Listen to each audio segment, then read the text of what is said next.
사무엘상 14장에 읽어보면은 사울 왕 때에 오늘 전쟁 말고 그때도 블레셋과의 전쟁이 있었는데, 사울 왕이 이끄는 이스라엘 군대가 믹마스라고 하는 지역에서 블레셋 군대를 이기고 큰 승리를 거두게 되는 내용이 기록되어 있습니다.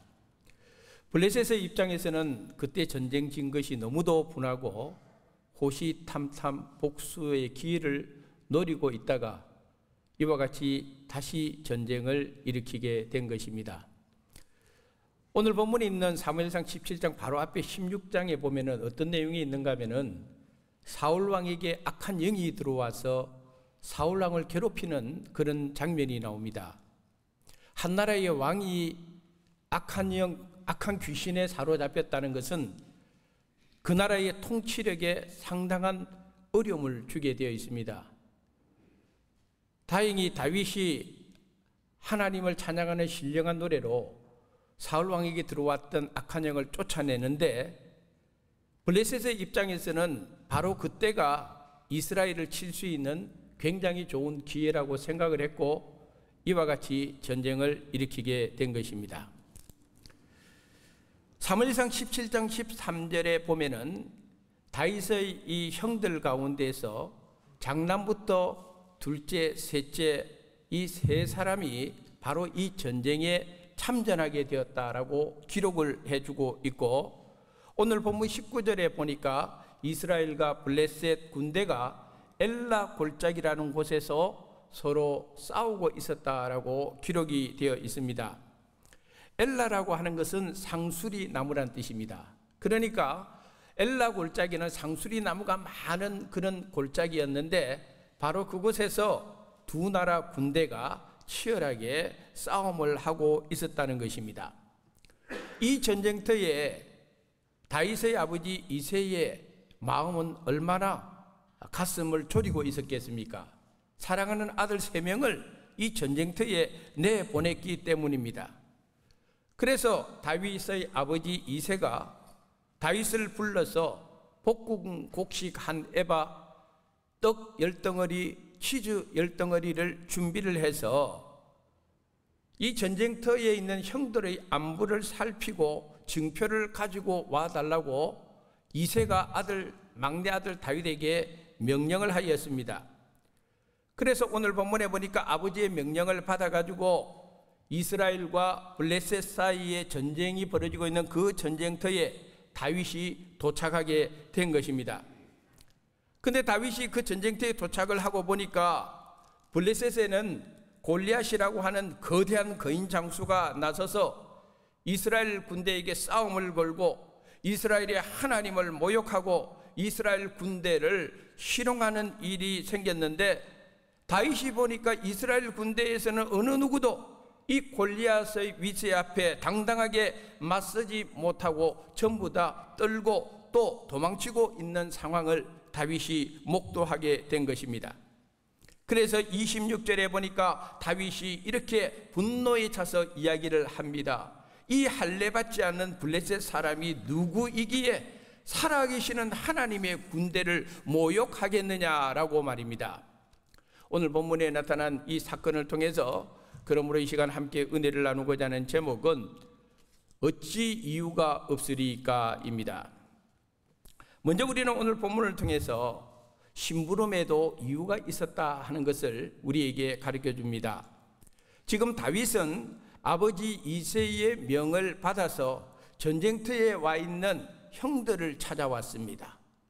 그 전쟁터는 살벌한 곳이고 삶과 죽음이 교차하는 곳입니다. 앞에서도 말씀드린 대로 이새에게는 총 8명의 아들이 있었고 다윗은 맨 마지막 막내 아들이었습니다. 이 8명의 아들 가운데에서 3명이 이미 전쟁터에 참전을 하고 있는데, 이제 이새에게는 5명의 아들이 남아 있는데 왜 하필이면은 아버지가 다윗에게 이 심부름을 시켰느냐 하는 이야기입니다. 사실 다윗에게 이새가 심부름을 시키는 정확한 이유에 대해서는 성경은 말해주고 있지는 않습니다만은, 어쨌든 다윗은 아버지의 그 명령 앞에 순종을 해서 아버지의 뜻을 받들어서 전쟁터에 있는 형들을 보러 갔다는 것을 보여주고 있습니다. 오늘 본문에 사울은 현직 왕이고 또 다윗은 앞으로 차기의 왕이 될 사람인데, 성경에 이 사울 왕에 대해서 하나님께서 아주 가슴 아파하고 사울을 왕으로 세웠던 것 중에 후회하는 일이 생겼습니다. 무엇 때문에 후회하게 되었느냐 하면 사울 왕의 불순종 때문에 하나님이 사울을 왕으로 세운 것을 후회하였다라고 성경이 기록되어 있습니다. 불순종했던 사울과 오늘 본문에 삶과 죽음이 치열하게 교차되는 그 전쟁터에 아버지의 명령을 받고 그대로 순종해서 나아가는 이 다윗의 모습을 통해서 한쪽은 순종의 사람이 어떻게 순종하고 있는가, 또 한쪽은 왜 그 사람이 불순종의 길을 가게 되었는가를 아주 대표적인 사례로서 오늘 본문에 보여주고 있다는 것입니다. 결과론적으로 보면은 다윗은 아버지가 심부름 시켰을 때에 거기에 예하고 순종하고 나아갔더니 그 걸음이 바로 골리앗을 만나는 걸음이었고, 골리앗과 맞서 싸우는 걸음이었고, 마침내 골리앗을 무너뜨리고 이스라엘의 승리를 가져오는 사건으로 연결이 되고 있다. 바로 여기에 아주 평범한 일이지만은 그 속에서 순종했을 때에 놀라운 영적인 축복이 연결되고 있다는 것을 우리들에게 보여주고 있습니다. 만약 그때의 다윗이 아버지가 너 형들이 있는 전쟁터에 가서 이것 좀 전달해주고 형들이 다 잘 있는지 안부를 가지고 오너라 라고 했을 때, 다윗이 아버지 나 못 가겠어요. 그 살벌한 전쟁터에 왜 저를 보냅니까? 내 앞에 형들이 다 있는데 넷째도 있고 다섯째 형도 있고 여섯째도 있고 일곱째 형들이 있는데 왜 아버지 저보고 가라고 그럽니까? 나 그냥 집에 있을랍니다. 나 그냥 약만 치렵니다. 만약에 다윗이 아버지의 그 심부름 명령에 다윗이 거절을 했다면은 다윗은 결코 골리앗을 무너뜨릴 수 있는 이 기회를 가질 수 없었을 뿐만 아니라 이스라엘의 새로운 영웅으로 떠오를 수 있는 그 기회를 잡을 수도 없었을 것입니다. 그러므로 오늘 본문에 겉으로 볼 때는 아버지가 다윗을 심부름 시키는 것처럼 보이지만은 사실 그 배후에는 하나님께서 역사해 주셔서 하나님께서 다윗으로 하여금 심부름이라는 것을 통해서 그 전쟁터로 나아가게 하신 하나님의 뜻이 있었고, 하나님의 섭리가 바로 이 심부름 사건 속에 있었다는 것을 우리들에게 보여주면서 어찌 이유가 없으리까 하는 이 다윗의 고백 속에는 심부름 속에도 거기에도 이유가 있었구나. 아하, 이 심부름 속에 하나님의 뜻이 있었고 하나님의 섭리가 있었고 그 앞에 순종할 때에 하나님의 축복의 문이 열리고, 할렐루야, 그 앞에 순종할 때에 놀라운 하나님의 뜻을 깨달을 수 있는 기회가 되는구나 하는 것을 우리들에게 보여주고 있다는 것입니다. 두 번째로 오늘 본문이 우리에게 주는 교훈은 뭐냐면은 믿음이 중요한 이유를 이 다윗을 통하여 드러내기 위해서 하나님은 다윗을 이때 보내주었다라고 볼 수가 있는 것입니다. 고대에는 전쟁을 할 때에는 반드시 자기들이 섬기는 신에게 제사를 드리고 그 전쟁에서 우리가 이번에 이기게 해 주시옵소서라고 기원하는 제사의식을 반드시 거행을 한 후에 그리고 전쟁터에 나아가게 됩니다. 그러므로 사울 왕도 이스라엘 군대와 더불어서 하나님 앞에 제사를 드렸습니다. 하나님, 이번에 블레셋과 전쟁을 치르게 되는데 하나님 함께 해주셔서 우리로 하여금 승리하게 해 주시옵소서 믿습니다 하고 하나님 앞에 제사를 드리고 나간 거예요. 블레셋 군대도 마찬가지입니다. 그들이 섬기는 그들의 신에게 제사를 드리고 그 블레셋 군대도 나오게 된 것입니다. 그런데 사울 왕을 비롯한 이스라엘 사람들은 전쟁터에 딱 나갔는데 하나님을 믿고 나갔다고 생각했는데 골리앗을 보니까 그만 사울 왕을 비롯한 모든 이스라엘 군대가 다 두려움에 사로잡히게 되죠. 오늘 본문 24절에 이렇게 기록되어 있습니다. 이스라엘 모든 사람이 그 사람을 보고, 그 사람이 누굽니까? 골리앗입니다. 그 사람을 보고 심히 두려워하여 그 앞에서 도망하여, 이렇게 되어 있습니다. 본격적으로 싸움도 하기 전에 사울 왕을 비롯한 이스라엘 군대는 골리앗 그 한 사람 때문에 싸움도 하기 전에 이미 패배한 모습을 보여주고 있다는 것입니다. 하나님 앞에 제사도 드리고 하나님께서 승리해 주실 것이라는 그 믿음의 확신을 가지고 나갔는데 그만 골리앗 앞에서 그 믿음이 산산조각이 나고 말았습니다. 하나님을 신뢰하는 그 마음을 잃어버렸습니다. 우리가 이 장면을 보면서 반드시 기억해야 될 아주 중요한 것이 있습니다. 한번 따라합시다. 믿음을 잃어버리면 모든 것을 잃어버린다. 우리가 알아야 됩니다. 믿음이 별것 아닌 것이 아닙니다. 믿음을 잃어버리면 내 삶의 어느 한 부분이 문제가 생기는 것이 아니고 내 삶의 어느 한 부분이 고장나는 것이 아니라 믿음을 잃어버리면 내 삶의 모든 것을 다 잃어버리는 것과 마찬가지가 된다는 것입니다. 지금 사울 왕과 이스라엘 군대는 믿음을 잃어버렸습니다. 믿음을 잃어버렸으니까 형편없는 사람들이 되었습니다. 그들의 말도 그들의 생각도 전부 다 부정적인 말, 부정적인 생각에 사로잡혀가지고 우리는 이길 수가 없어. 우리는 싸울 수가 없어. 우리는 이미 졌어. 어떻게 무슨 재주로 골리앗을 이겨낼 거야? 우리는 할 수가 없어. 믿음이 없는 사람의 특징이 이렇습니다. 맨날 입만 열면 우는 소리하고 앓는 소리만 합니다. 믿음이 없어서 그런 겁니다. 하지만 오늘 본문에 다윗은 달랐습니다. 이스라엘 군대는 도망쳤습니다만 다윗은 도망치지 않았습니다. 이스라엘 군대는 숨었습니다만 다윗은 당당하게 자기를 드러냈습니다. 이스라엘 군대는 전부 다 두려워했습니다만 다윗은 결코 두려워하지 않았습니다. 왜 그랬습니까? 다윗에게는 흔들리지 않는 믿음이 있었기 때문입니다. 할렐루야. 믿음이 뭐냐 하면은, 믿음이라고 하는 것은 하나님을 만나는 자리입니다. 믿음이 뭐냐 하면 하나님께서 일하는 자리입니다. 믿음이 뭐냐면 하나님의 능력의 통로가 이루어지는 자리입니다. 믿음만이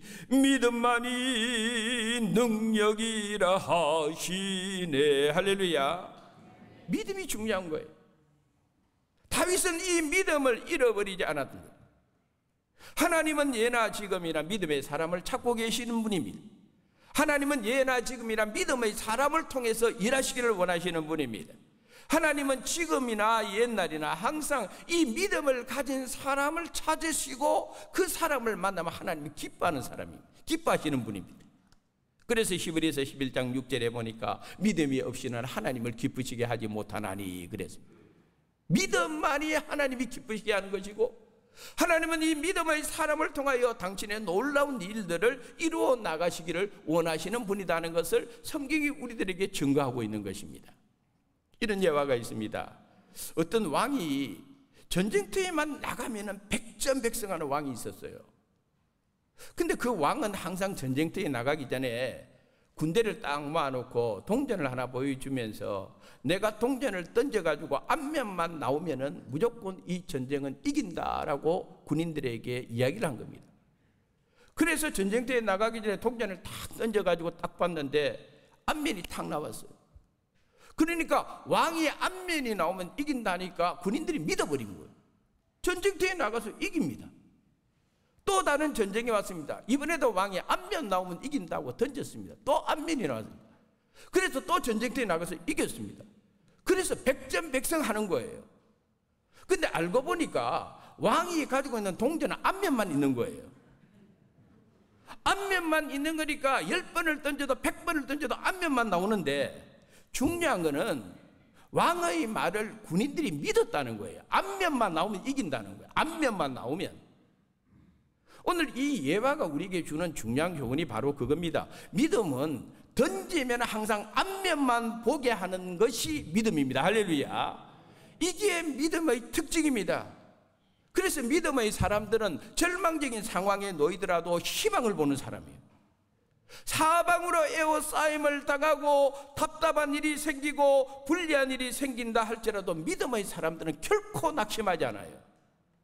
그게 믿음의 힘입니다.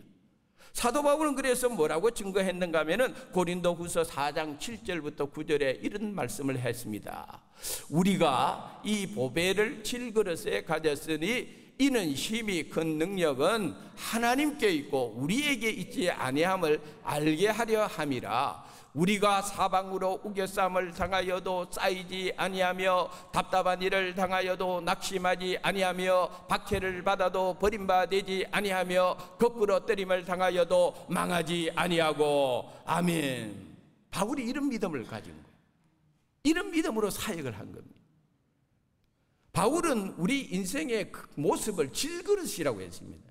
질그릇이라는 것은 보잘것없는 연약한 그릇을 의미합니다. 우리는 질그릇입니다. 그런데 바울이 뭐라고 말했는가 하면은 이 질그릇에 하나님께서 우리에게 보배를 담아 주었다는 거예요. 그 보배가 뭐냐면 예수님을 의미하는 거예요. 그래서 바울이 이야기합니다. 이는 능력의 힘이 큰 것이 우리에게 있지 아니하고 누구에게 있다? 하나님께 있다. 할렐루야. 하나님께 있다는 걸 알려준다는 거예요. 그래서 우리가 거꾸로 뜨림을 당하고 낙심한 일을 당하고 사방으로 에워싸임을 당하고 핍박을 당해도 우리가 무너지지 않고 넘어지지 않고 능히 이길 수 있는 것은 능력의 힘이 큰 것이 우리에게 있지 않고 누구에게 있다? 하나님에게 있다. 이것을 믿는 것이 믿음입니다. 할렐루야. 그래서 믿음의 사람들의 공통적인 특징이 있어요. 그게 뭐냐면은 그 사람의 상황이나 환경을 하나님께서 좋게 만들어줘 가지고 그래서 그 사람의 믿음이 자라게 만드는 것은 하나님의 방법이 아닙니다. 우리는 어떤 어려운 문제를 만나거나 또 굉장히 고통스러운 상황에 빠지게 되면은 하나님께 하나님 이 상황을 바꿔주세요. 이 환경을 바꾸어주세요. 그러면 저는 하나님을 열심히 믿을게요. 저는 열심히 신앙생활을 할게요. 이렇게 이야기를 하는 경우가 많아요. 그러나 하나님이 하시는 일은 뭐냐면은 상황과 환경을 바꿔주고 나서 좋게 해주고 나서 그리고 나서 우리의 믿음을 세우시는 분은 하나님이 아니에요. 믿음의 위대함은 뭐냐? 상황이 어떠하든 환경이 어떠하든 그 사람이 어떠하든지 간에 그 속에서 하나님을 신실하게 신뢰하는 것이 진짜 믿음이야. 할렐루야. 그러므로 하나님은 다윗의 믿음을 견고하게 세우기 위해서 하나님이 골리앗을 죽여버리는 것이 아니에요. 골리앗은 여전히 다윗 앞에 있는 거예요. 그러나 그 골리앗을 물리칠 수 있는 것은 다윗 안에 있는 믿음을 통해서 하나님이 일하시는 것을 보여주기 위함이다 하는 것을 우리들에게 오늘 본문을 통해서 증거하고 있는 것입니다. 어찌 이유가 없으리까? 결국 이 전쟁터에 다윗을 보낸 이유는 다윗이 가지고 있는 이 믿음을 통하여 하나님이 어떻게 일하시는 것을 보여주기 위해서 이 다윗을 전쟁터에 보내게 되었다는 것을 오늘 본문의 그 이유로 우리들에게 가르쳐주고 있는 것입니다. 오늘 저와 우리 모든 성도들에게 이런 큰 믿음 있기를 축복합니다. 마지막으로 영적 분별의 중요성을 깨우치는 이유가 있습니다. 26절에 보니까 다윗이 전부 다 골리앗 앞에서 벌벌 떨고 도망치는 이스라엘 백성들을 보면서 이렇게 이야기합니다. 이 할례받지 않은 블레셋 사람이 누구이기에 살아계시는 하나님의 군대를 모욕하겠느냐? 그가 누군데 하나님을 모욕하고 하나님의 군대를 모욕하느냐? 왜 이렇게 벌벌 다 떨고 있습니까? 라고 다윗이 화를 내며 이야기를 하니까 그 이야기를 들었던 다윗의 제일 큰 형 엘리압이 다윗에게 28절에 이렇게 이야기를 합니다. 그가 다윗에게 노를 바라여 이르되 네가 어찌하여 이리로 내려왔느냐? 들에 있는 양들을 누구에게 맡겼느냐? 나는 네 교만과 네 마음의 완악함을 아노니 네가 전쟁을 구경하러 왔도다 하고 제일 큰 형이 다윗을 향하여 책망을 하는 거예요. 그렇다면은 자기가 나와서 싸우지. 자기도 도망치고 자기도 숨어 있으면서. 특별히 그 뒤에 35절, 36절 읽어보면요, 다윗이 목동으로서 곰도 쳐 죽였고 사자하고도 싸워서 물려쳤다는 이야기가 나와요. 그러니까 형제들 중에서 다윗은 제일 막내라 할지라도요, 다윗도 힘이 있는 사람이에요. 형이 자기한테 그런 식으로 무시하고 자존심 상하는 이야기를 하고 자기 마음에 분노를 일으키는 이런 이야기를 형이 할 때에 다윗도 인간인데 형! 하고 따지고 들고, 다윗도 인간인데 얼마든지 형한테 형 사과하시오, 그 말 빨리 취소하시오, 그런 식으로 얼마든지 할 수도 있었을 것인데 오늘 본문에 보니까 다윗은 그런 형한테 무시당하는 이야기, 자존심 상하는 이야기 듣고도 다윗의 행동은 뭐 어떻게 하느냐면은 형에게 전혀 따지지 않습니다. 왜 그런지 아십니까?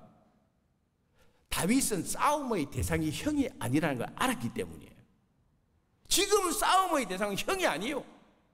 형이 나에게 자존심 상하는 이야기를 하고 나를 무시하는 이야기를 하고 나를 마음에 괴롭히는 이야기를 한다 할지라도 형 엘리압이 내 싸움의 대상이 아니요, 제 싸움의 대상은 형이 아니고 골리앗이요. 분별할 수가 있는 거예요. 분별할 수가 있는 거예요. 그래서 30절에 아주 중요한 이야기를 해주고 있습니다. 한번 따라합시다. 돌아서서 다른 사람을 향하여. 그렇습니다. 사실은 사탄은 이 형 엘리압을 통하여 다윗의 마음을 고통스럽게 해서 거기에서 자체적으로 분열을 일으키려고 했어요. 그러나 다윗이 깨어있는 사람이니까, 영적인 분별력이 있으니까, 지금 형이 저런 말을 해도 맞아, 내가 싸울 대상은 저 형이 아니지, 형이 아니야, 골리앗이야, 블레셋 군대야, 여기에 내 초점을 하지. 그러니까 다윗이 자존심은 상하고 마음은 괴로워 딱 돌았습니다. 딱 돌아서서 이스라엘 백성들에게 이야기를 하는 거예요. 골리앗을 죽이자. 할렐루야. 골리앗을 죽여야 된다 이 말이에요. 싸움의 대상이 명확했습니다. 오늘 우리가 설교 후에 찬송가 350장을 보면은 우리들이 싸울 것은 혈기 아니요, 우리들이 싸울 것은 육체 아니요, 마귀 권세 맞서 싸워 깨쳐버리고 죽을 영혼 살릴 것일세. 할렐루야. 영적 생활할 때 다윗같이 영적인 분별력이 우리한테 있어야 됩니다. 그것이 중요합니다. 그것을 제대로 파악하지 못하면요, 싸움의 대상이 누군지를 분별하지 못하면요, 엘리압하고 싸웠다 칩시다. 다윗도 엘리압도 이스라엘 군대도 천멸하는 거예요. 어찌 이유가 없으리까? 정말 이 다윗의 이 말은 우리가 깊이 생각해야 될 질문이고 이야기입니다. 세상에는 우연히 일어나는 일이 없습니다. 결국은 심부름 하나가 골리앗을 무너뜨리는 사건이 되고 그 심부름에 순종했더니 이스라엘의 위대한 영웅으로 탄생하는 길이 열리는 거예요. 우연히 일어나는 것은 없어요. 거기에는 이유가 있는 거예요. 꼭 기억해야 됩니다. 오늘 말씀을 여러분 잘 기억하시고 우리 모든 수완의 성도 여러분, 다윗처럼 범사에 순종 잘하는 성도, 다윗처럼 담대한 큰 믿음으로 하나님께 설 수 있는 믿음, 그리고 올바른 영적 분별력을 가지고 지혜롭게 살아갈 수 있는 모든 성도님들 될 수 있기를 주님의 이름으로 축원합니다.